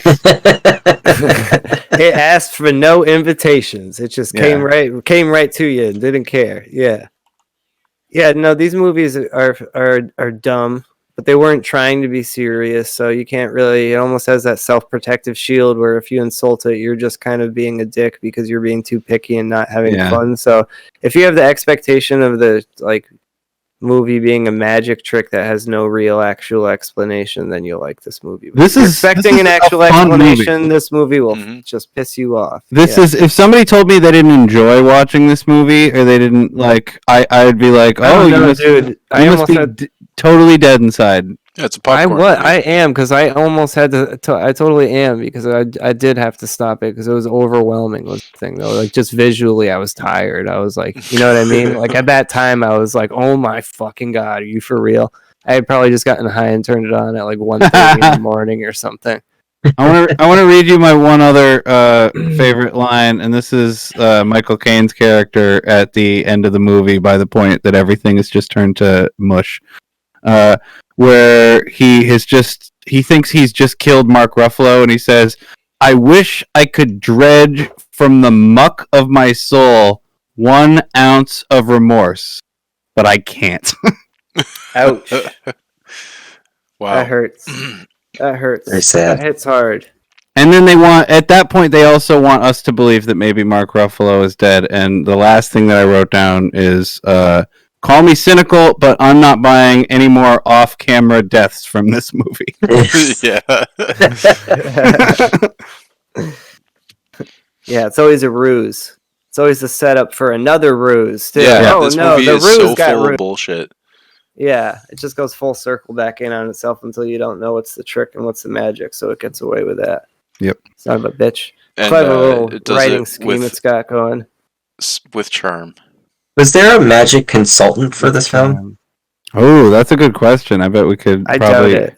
It seems like there wasn't.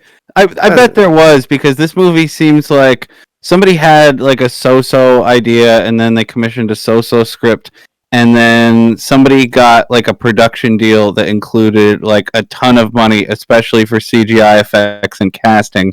And so they were like, all right, let's just like polish it up as much as is possible, and any problem we have, we'll just throw more money at it, or we'll tell Woody Harrelson to like do a funny improv or something, or like, you know, let him raid the wig jar. Take a wig at Woody Harrelson. Let's get Woody Harrelson on here and say, hey, Woody, do a funny improv. 7 minutes. Go. Exactly. Hey, Woody, go. Yeah. Well, so there is early planning for Now You See Me 3. Yeah. There's a spin-off film with primarily a Chinese cast, starring the Chinese characters from Now You See Me 2. The eye characters? Yeah. Awesome. They were awesome. And we were a little... The only other thing I could dredge up from the Wikipedia page is that two things. It's scored by the same guy who scored the Power Rangers film from 2017. Cool. Saw that. And also, I was describing the soundtrack as being like fanfare. The first song on the soundtrack is called "Now You See Me Too" fanfare. Nice. Oh shit! Right on the head, Jason Gallagher, always right. Absolutely. Thank you. I don't have anything else to really say about Now You See Me Too. It was enjoyable. I'm glad we watched it. Jason, it was a good idea.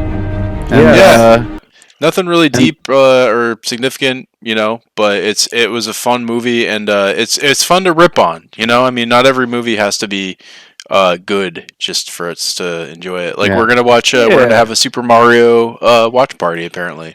That's right, just for the fun of it. It's gonna be metal. I think I saw that movie in the theater, and I couldn't have loved it more. At the time. I couldn't wait to see it, and when I did, I'm excited. No regrets. I'm excited to revisit the past. Thank you for tuning in to Western Mass Comedy Group. Stay in the loop, you Snoop. This is episode 37. Boop, boop, boop. Stay tuned for our Mario watch party. Yeah.